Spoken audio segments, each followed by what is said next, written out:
हम आपसे आज मिलवाते हैं बरेली की काव्यवती श्रीमती दिलवारी मैडम से। बहुत इन्होंने शहर में नाम किया है। मैडम क्या नाम है? मैं किरण प्रजापति दिलवारी। जी मैम, तो जैसे कि आपका बहुत सारा नाम हो रहा है बरेली में, अभी 2 दिन पहले ही आपको एक अवार्ड मिला है। तो पहले तो हम जानना चाहेंगे कि आप जो हैं, जो कविताएं खुद लिखती हैं या लिखी लिखाई कविताओं की तरफ आपका ध्यान रहता है?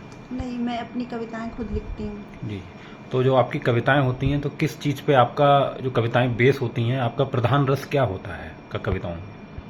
मेरी कविताओं का ज़्यादातर जो विषय होता है वो सामाजिक होता है। जी। समसामयिक घटनाएं होती हैं, सामाजिक विसंगतियां जो हैं, जो समाज में घट रहा है, उस पर मैं प्रति प्रश्न उठाती हूँ अधिकतर। जी, जी। जैसे कि आप बहुत सारी उन पर हम देख रहे हैं कि बहुत सारी चित्रकार में भी आपने चित्रकारी कर रखी है, तो ज़्यादा आप किस तरफ रहती हैं? चित्रकार की तरफ या फिर कविताओं की तरफ, एक कवयित्री की तरफ आपका रोल रहता है? दोनों तरफ रहता है, लेकिन ये जो कविता है ये करना कभी ज़्यादा आसान होता है क्योंकि हम कभी भी बैठे हैं और अधिक आजकल मोबाइल है, फटाफट टाइप कर लिया। और मान लीजिए मैं ट्रेन में हूँ तब भी कविता लिख सकती हूँ, बस में हूँ तब भी लिख सकती हूँ। एक स्केचिंग तो करी जा सकती है, बस में तो नहीं कर सकते, हिलता रहता है, लेकिन कविता लिखी जा सकती है, कविता रची जा सकती है। और पेंटिंग के लिए आपको प्रॉपर स्पेस चाहिए होता है, सुकून चाहिए होता है, जहाँ पर आप बैठ के अपने रंगों के साथ, कुची के साथ खेल सकें। और मेरा मानना है कि पेंटिंग भी जैसे कविता ही है, जिसको कोई समझ ले कि क्या है इसमें। जी, तो आपने जो कविताएं करना सीखा तो आपका कोई टीचर रहा, कौन गुरु रहा आपका जहाँ से आपने शुरुआत करी?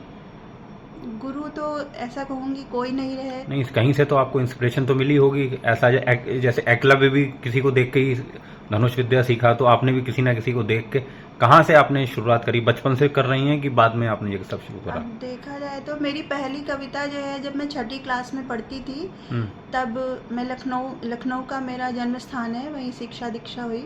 तो स्वतंत्र भारत पेपर एक आता था, उसमें छपी थी 6ठी क्लास में। तो 15 रुपये मेरे लिए इनाम भी आया था नगद। पोस्ट मास्टर साहब जो होते वो पोस्टमैन जो होते थे पहले, अब तो भूल भी गई मैं वो नाम, पोस्ट ऑफिस नहीं होते हैं, तो वहाँ से 15 रुपये आए थे मेरे लिए मनी ऑर्डर के। जी, जी। नए 5 के नोट। अच्छा, तो वहाँ से आपकी शुरुआत हुई। और चित्रकारी में आपने ये कहाँ से सीखा फिर चित्रकार करना ये सब?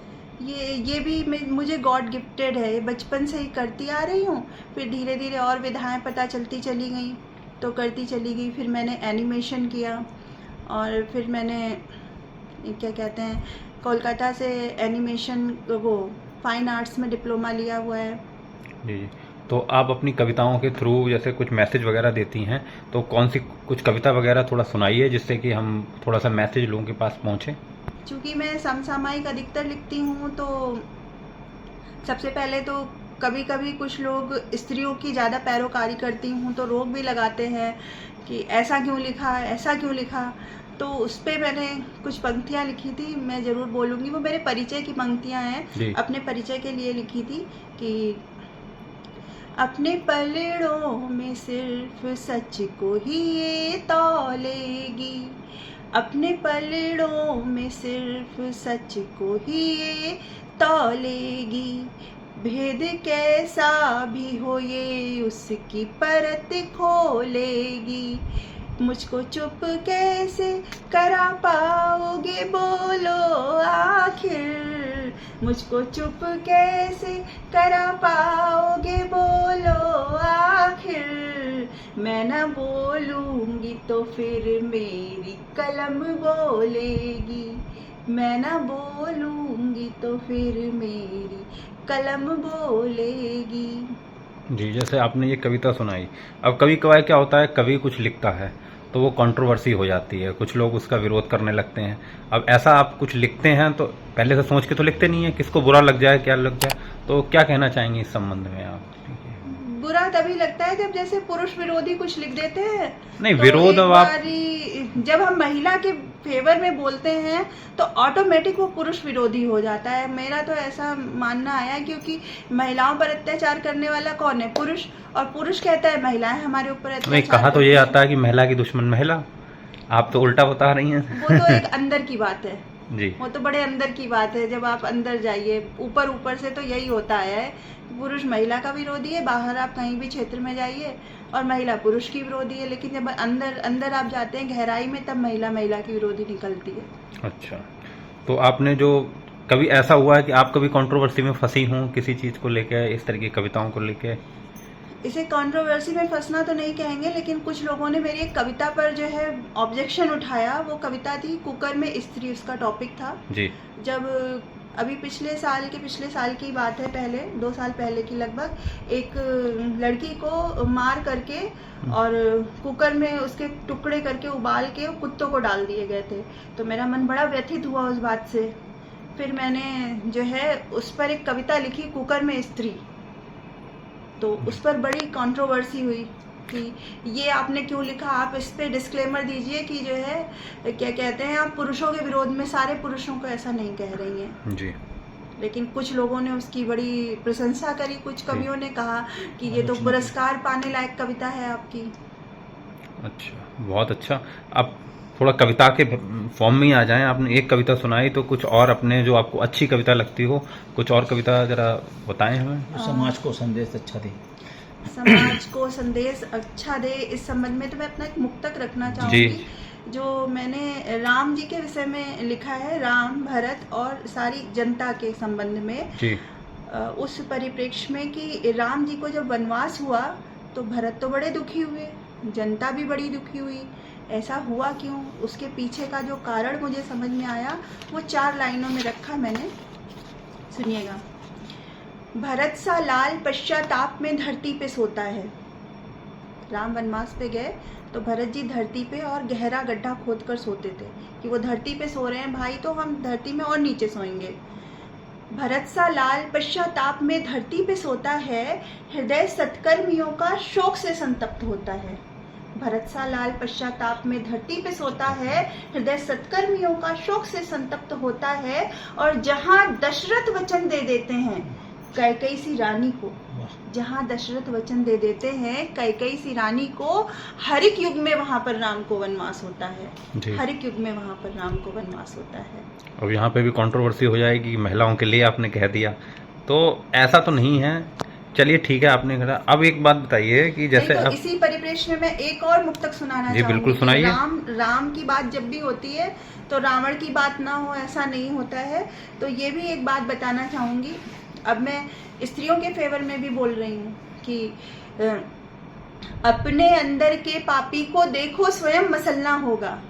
अपने अंदर के पापी को देखो स्वयं मसलना होगा, और जितनी भी सब गलत वृत्ति है उनको तुरंत बदलना होगा।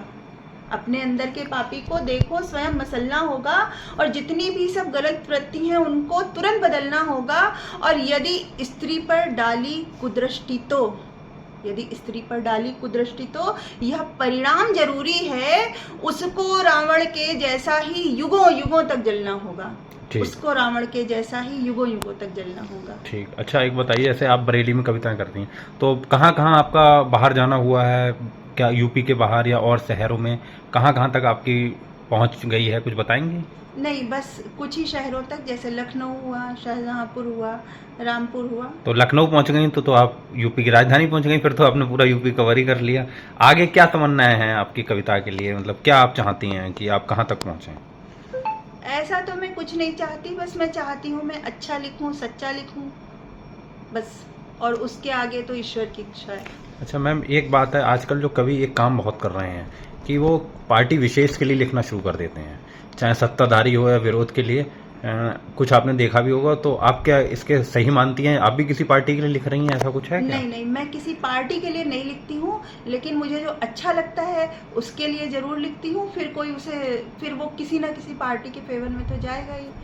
गिनी चुनी 2-4 पार्टियां हैं हमारे यहाँ, तो राष्ट्रीय जी सीधे सीधे वहीं दिखना शुरू हो जाता है कि आप उस पार्टी को सपोर्ट कर रहे हैं। हाँ, ये दिखना शुरू हो जाता है, ये बात है बस। और मेरा तो कोई वो है नहीं, किसी पार्टी से कोई लेना देना। आप मैडम लखनऊ की हैं, तो लखनवी शाम के बारे में कुछ थोड़ा सा बताइए, क्यों फेमस है लखनऊ शाम? लखनऊ की शाम तो देखिए, जब लखनऊ का नाम आता है तो गोमती का नाम भी आता है। माता गोमती नदी जो है वहाँ की, उसका भी नाम आता है।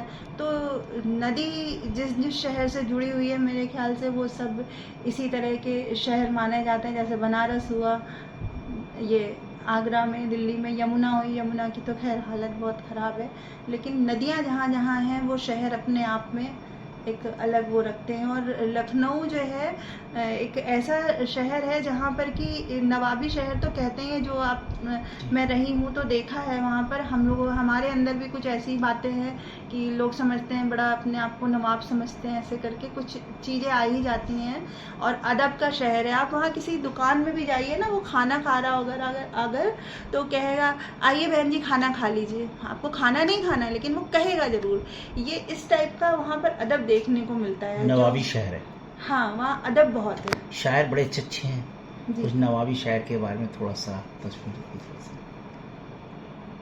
वहाँ के बारे में तो वहाँ के जैसा कुछ है नहीं कहीं और, बस और क्या कह सकती हूँ मैं। अच्छा ना मैम, वहाँ के जैसा आपने खाना अधिकतर है, ना ये वहाँ के आपने जैसे अवार्ड लोग जीते हैं, हैं ना मैडम, बातें मैं हैं। अवार्ड की तरफ ले चलता हूँ मैडम। ये आपने बड़ी इसके बारे में थोड़ा सा डालिए, कुछ आपने किस गूगल मीट के माध्यम से जीते हैं या आपने मंच के माध्यम से जीते हैं, क्या प्रतियोगिता के माध्यम से जीते हैं? ये अवार्ड आपको कैसे मिले? ये सब मुझे मंच के माध्यम से मिले हैं। विभिन्न मंचों पर गई हूँ तो वहीं पर मुझे ये सम्मान प्राप्त हुए हैं। आपने बालिकाओं के लिए कुछ किया है बरली शहर के अंदर? बालिकाओं हम के महिला लिए की बात कर रहे हैं तो महिलाओं के बच्चे अच्छे छोटे स्कूल हैं, का सरकारी स्कूल हैं, प्राथमिक विद्यालय हैं, उस स्कूल में जाकर नारी आपने शक्ति। नारी शक्ति कोई कार्यक्रम आपने किया है इसके बच्चों महिलाओं नहीं, के? ऐसा तो मैंने कोई कार्यक्रम नहीं किया, लेकिन मैंने कुछ कविताएं ज़रूर लिखी हैं। अभी पिछले बरस की बात है, 2 बरस पहले की, एक लड़की जिसका कल फैसला भी आया, आपने सुना होगा, अंकिता, जी। जिसको नहर में डुबा के मार डाला था रिजॉर्ट में। तो टीवी पर जब न्यूज़ आ रही थी उसके बारे में, जब उसकी हत्या हुई थी, कि उसके पिताजी ने उसकी लाश देखने से इनकार कर दिया क्योंकि वो बहुत फूल गई थी लाश। तो मेरा मन बड़ा द्रवित हुआ, तब मैंने कविता ज़रूर लिखी थी और वो मैं आपको ज़रूर सुनाना चाहती हूँ। जी सुनाइए, याद है जी। हम बेटियों को हैं बचाने बैठे, पर बेटी इस हाल में, पेट्रोल किसी पर छिड़का जाता, लाश किसी की ताल में। बहुत बढ़िया। कोई हैवानों से घिरती है, फंस जाती है जाल में, माँ बाप बेचारे रोते रहते, पिसते इसी सवाल में। बेटी आँखों का तारा थी, उनके जीवन का सहारा थी, फिर कोई उसे क्यों जिस्म समझता, कोई उसे इस हाल में लाता। लाशें फूल रही पानी में, थे पिता के सारे सपने इसमें, कोई ये क्यों ना सोचता है। लाशें फूल रही पानी में, थे पिता के सारे सपने इसमें, ये क्यों न समझता है, हर हफ्ते ये ही होता है। क्या सरकारें इन्हें रोकेंगी, इन जानवरों को टोकेंगी, क्या सरकारें इन्हें टोकेंगी, इन जानवरों को रोकेंगी। सालों पे साल गुजरते हैं, बेटी पे जुल्म न घटते हैं, सालों पे साल गुजरते हैं, बेटी पे जुल्म न घटते हैं। तो क्यों ना हम नैतिकता पर से, तो क्यों ना हम नैतिकता पर से, जिससे बेटे सवरे जड़ से, जब वो ही मन से जागेंगे, तब ही वो जुर्म से भागेंगे। बेटी होगी खुशहाल वहाँ, बेटों में हो संस्कार जहाँ, बेटी होगी खुशहाल वहाँ, बेटों में हो संस्कार। जी आपने बात बहुत अच्छी की बेटों को संस्कार देने की। तो अब जैसे जाते जाते आप जो है हमारे दर्शकों को और आपसे भी जो लोग जुड़ेंगे, सनातन दर्पण तो क्या कहना चाहेंगी, क्या संदेश देना चाहेंगी अपनी चित्रकारी और कविता के माध्यम से? क्या आप कम शब्दों में बात कहेंगी? मैं कम शब्दों में यही बात कहना चाहूँगी कि बस हमें कोई भी विधा हो, हमें सच को परोसना चाहिए और हमें जो है क्या कहते हैं, किसी भी नाम पैसा इसके पीछे नहीं भागना चाहिए। अगर उसके पीछे भागना है तो हमें बिजनेस कर लेना चाहिए। और ये जो विधाएं हैं, कलाकारी है, चित्रकारी है, कविता है, गीत है, ये इस सब में अगर आप किसी ऐसे कमर्शियल जगह पर जुड़े हैं जहाँ लिखना ही लिखना है तो बात अलग है, वरना आपको सच लिखना चाहिए, जिससे ये एक ऐसे जरिया है जिससे हम सच को लोगों तक पहुंचा सकते हैं। भगवान ने हमें ये विधाएं इसलिए दी हैं, इसमें पारंगत इसलिए किया है कि जो दूसरे लोग नहीं कह सकते हैं सरल भाषा में, वो हम कह सकते हैं। तो इसका उपयोग इसी तरह से करना चाहिए।